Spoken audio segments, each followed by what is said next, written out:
students. Today I will discuss about the topic Medical Termination of Pregnancy Act and Rules, which is related to the subject Pharmacy Law and Ethics.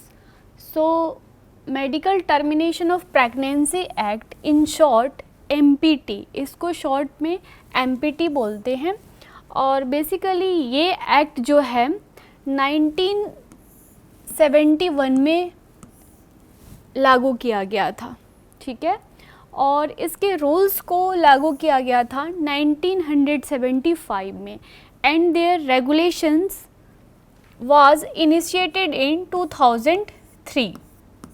इसके regulations को जो है 2003 में लेकर के आया गया था. तो MPT एक्ट से पहले जो भी पर्सन थे वो बेसिकली एबॉर्शंस करा रहे थे, तो उस क्राइम को रोकने के लिए MPT एक्ट जो है लेकर के इंडिया में आया गया, ठीक है. सो बेसिकली MPT एक्ट जो है प्रोवाइड कराती है termination of certain pregnancy with the help of RMP. RMP means registered medical practitioner and related matters. So basically termination का मतलब होता है एबॉर्शन.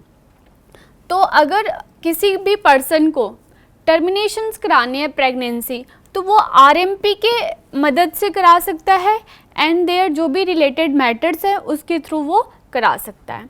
बट इस एक्ट को जो है एक्सटेंड किया गया whole of India except the state of Jammu and Kashmir. ये एक्ट जो है एप्लीकेबल है पूरे इंडिया में, सिर्फ जम्मू और कश्मीर को छोड़ करके, ठीक है. Now the second point of this chapter is objectives of the MPT Act. So the act was framed mainly due to following reasons. इस एक्ट को जो है फ्रेम्ड किया गया कुछ फॉलोइंग रीजन्स की वजह से, जैसे कि फर्स्ट रीज़न है humanitarian expect. Basically humanitarian expect means like pregnancy arise, जो भी प्रेगनेंसी अराइज हो रही हैं due to sex crime, due to rape, due to intercourse and due to lunatic women with the help of lunatic women. तो इस तरह से जो भी क्राइम है रिलेटेड टू रेप, तो वो पर्सन जो है बेसिकली टर्मिनेट करा सकता है. उनके लिए ये एप्लीकेबल है कि इस तरह की जो भी क्राइम है या जो फीमेल के साथ ऐसी परेशानियां आई हैं तो वो बेसिकली टर्मिनेट जो है करा सकते हैं, ठीक है. Now second objective of this MPT act is health expect. So जो भी प्रेगनेंसी है, pregnancy due to grave risk physical mental and health of women. अगर किसी भी महिला की, किसी भी फीमेल की हेल्थ जो है अफेक्ट हो रही है, लाइक उसकी लाइफ जो है रिस्क में है, तो वो भी पर्सन जो है टर्मिनेट करा सकते हैं, ठीक है.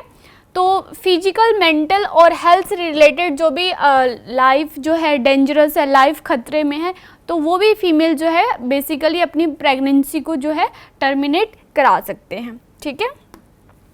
Then next objective of this MPT act is eugenic expect. Means जो भी चाइल्ड बॉर्न हो रहे हैं, ठीक है, उस चाइल्ड बॉर्न के अंदर उसमें कुछ भी डिफॉर्मिटीज़ है या सीरियस एक्सपेक्ट है, लाइक जो भी मेंटल एंड जो भी आपके फिज़िकल इश्यूज़ हैं, ठीक है, फिज़िकल डिफॉर्मिटीज़ है, तो इस रीज़न में भी जो है प्रेगनेंसी जो है टर्मिनेट कराया जा सकता है, ठीक है, ठीक है. तो ये बेसिकली 3 मेजर ऑब्जेक्टिव्स थे MPT एक्ट्स के. अब नेक्स्ट देखेंगे हम लोग जो भी इम्पॉर्टेंट डेफिनीशंस हैं जो कि इस चैप्टर्स को रिलेट कर रही है, इस MPT एक्ट्स में इम्पॉर्टेंट है, वो हम देखेंगे, ठीक है. Important definitions. Now student, some important definitions related to MPT Act and rules. So first definition is guardian means person having the care of the person of a ill person, mainly जो भी ill person होते हैं उनको जो care करते हैं, like वो जो भी मेंटली इश्यूज पर्सन है या फिजिकली उसको जो केयर करते हैं उसको बेसिकली अपन क्या बोलते हैं, गार्जियन बोलते हैं, ठीक है। Then next definition is approved place.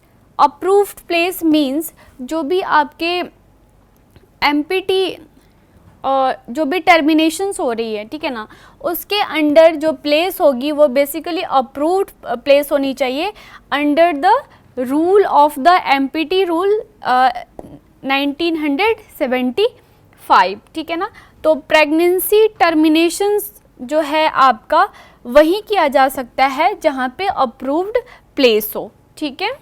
Next definition है मेंटली इल पर्सन मीन्स जो भी पर्सन होंगे, ठीक है ना, उसके ट्रीटमेंट के लिए, ठीक है ना, जो भी आपके मेंटली इल पर्सन होंगे, ठीक है, उनको ट्रीटमेंट की नीड होगी बेसिकली, जो मेंटल डिसऑर्डर्स होंगे और जो मेंटल रिटार्डेशंस होंगे, ठीक है, तो उस तरह के पर्सन को बोलते हैं मेंटली इल पर्सन, ठीक है। Then next definition is hospital. Hospital means a hospital established and maintained by the central government or the government of the union territory, ठीक है। हॉस्पिटल जो कि आपका एक तरह से इस्टेब्लिश प्लेस हो, ठीक है ना, और वो बेसिकली मेंटेन्ड हो किसके थ्रू, तो with the help of central government and we can say with the help of union territory, ठीक है। तो उस प्लेस को, उस इस्टेब्लिश प्लेस को अपन क्या बोलते हैं, हॉस्पिटल्स बोलते हैं, ठीक है, जहाँ पे पेशेंट की बेसिकली ट्रीटमेंट हो रही हो और वो प्लेस जो है आपका इस्टेब्लिश्ड हो, ठीक है। Now the next definition of the empty act is RMP. RMP stand for registered medical practitioner. So RMP जो होंगे पर्सन, वो एक तरह से किसी भी रिकॉग्नाइज्ड यूनिवर्सिटी से, वो इंडियन यूनिवर्सिटी से basically Indian recognised Indian university से पास होने चाहिए, ठीक है, और इंडियन मेडिकल काउंसिल या फर्दर वो किसी भी मेडिकल काउंसिल से उनके पास रजिस्ट्रेशंस होने चाहिए, और उनकी जो नाम, जो पर्सन का जो आरएमपी होंगे उनका नाम बेसिकली रजिस्टर्ड होना चाहिए स्टेट मेडिकल रजिस्ट्रेशंस में, ठीक है, स्टेट मेडिकल रजिस्टर में। SMR stand for state medical register, ठीक है। तो ये सारी क्वालिफिकेशन जो है आरएमपी का होना चाहिए, जो भी रजिस्टर्ड मेडिकल प्रैक्टिशनर्स होते हैं, ठीक है। Now the next topic is termination of pregnancy. Termination of pregnancy. Now termination of pregnancy, जैसे कि मैंने बताया, तो एमपीटी एक्ट जो है प्रोवाइड कराती है प्रेगनेंसी, जो भी प्रेग्नेंट वीमेन हैं वो अपनी टर्मिनेशन जो है with the help of RMP के हेल्प से करा सकती हैं, ठीक है, अंडर द फॉलोइंग सर्कमस्टांसेस। कुछ सर्कमस्टांसेस है वो अभी हम देखेंगे, ठीक है।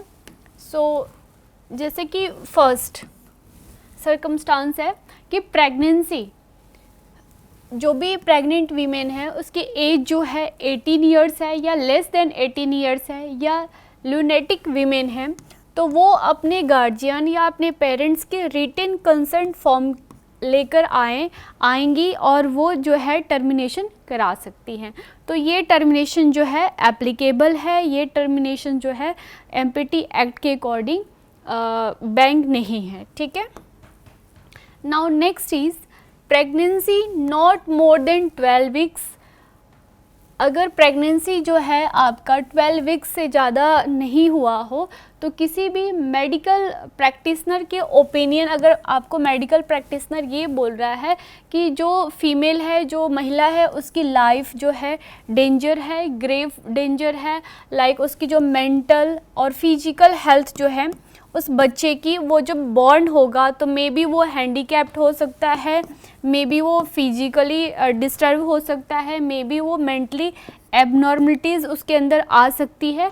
तो इस तरह के भी जो चाइल्ड है उसके लिए भी वो टर्मिनेशन करा सकते हैं। ठीक है, नेक्स्ट सर्कमस्टांस है pregnancy more than 12 weeks not more than 20 weeks old, it should be provided like termination।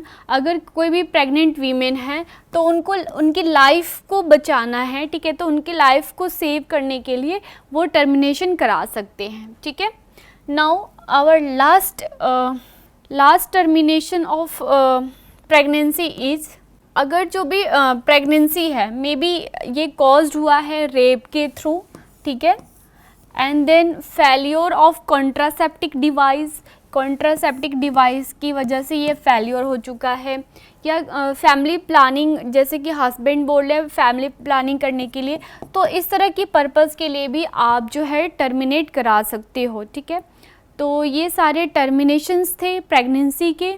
ठीक है, सो आज की क्लास हमारी कंप्लीट हो गई है। नेक्स्ट क्लास में हम नेक्स्ट टॉपिक देखेंगे।